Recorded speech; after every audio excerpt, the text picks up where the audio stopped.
I'm John Schrott, and this is On the Spot. Today we're going to be talking with one of our architects, Jason Shymoniak, and we're going to be talking about the subject of forging a good relationship with contractors. Jason, we deal with contractors every day. Yes. We do the design part of it, and then they have to construct our vision into reality. Sometimes we butt heads a little bit, which is natural. What kind of tools do you use to build a good relationship with a contractor? I would say communication is key. First, just at the beginning of the job, making those connections and just understanding that, okay, it's part of a team. We're here to help them obviously understand the vision. When they have questions, being available to ask that when I'm on site during the pre-construction.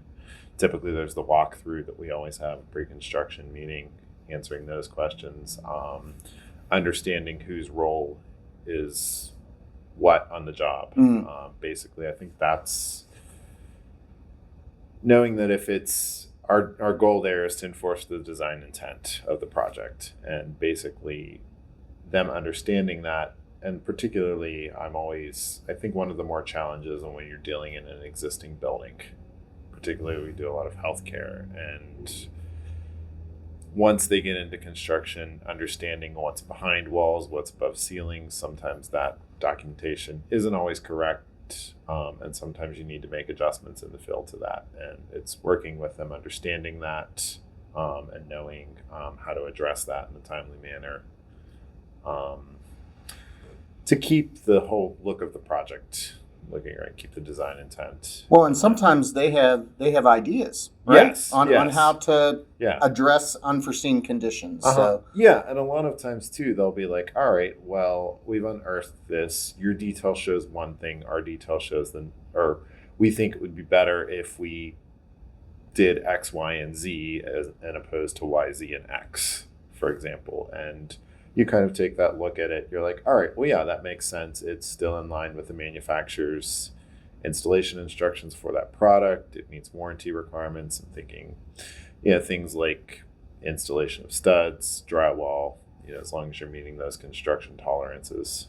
So what I'm hearing is it kind of this establishment of a mutual respect. Yes. For each of the roles that we're playing, because we're both working for the owner to create a solution for them, right? Yes, and I think as architects, we're the owner's representative on site, but we have the technical knowledge, the design knowledge of what the design intent is. But the contractor, on the other hand, they're building this stuff, so they have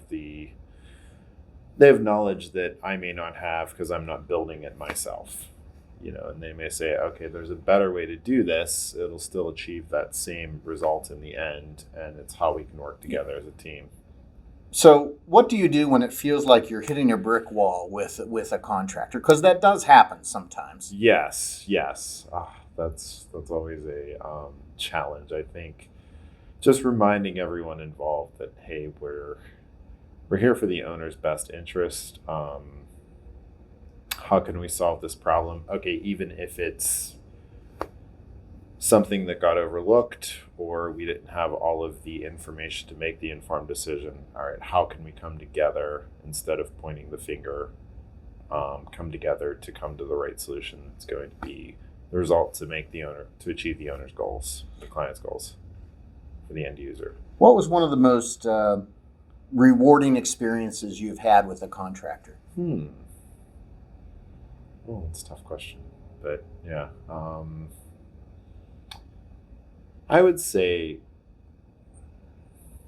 I'm trying to think of one specific one, but I think just basically walking through the end, knowing, thinking of multiple jobs. I'd say even we've done a lot of interior work down at West Virginia University of Medicine, and I think it was the 5th floor neuroscience outpatient. Just seeing that project come together, working with the contractor, doing the final punch list, seeing that, hey, everything, they were proud of it, we were proud of it. It was something that, okay, we've achieved something together. Yeah. So one of the things that I see that COVID has caused when we were all virtual is we saw everybody in their role. We saw the Yeah. architect in their role, the contractor in their role. We didn't see them as people that have a complete life and different things going on. That was a difficult time. How did you get over some of those times? I think part of it was just understanding that, okay, we had job meetings virtually, but we had to carve out time to actually go on site Mhm. in addition to that to look at things, because just finding that opportunity, or clearing that with the hospital too, because in some of those instances there was still limited access, that we had to get access to project sites. Now some of that has been laxed back during the height of the pandemic. That was a little more challenging. Yeah. So not only do you deal with job meetings, there's the whole paperwork part of dealing with the contractor. And so how do you make that part go smooth? I think, well, whenever you get RFIs, which are requests for information, saying there's an issue on site, I think just keeping those lines of communication open, even giving them a phone call saying, hey, were you okay if we did this, before I formally answer the RFI. I'm even thinking to just,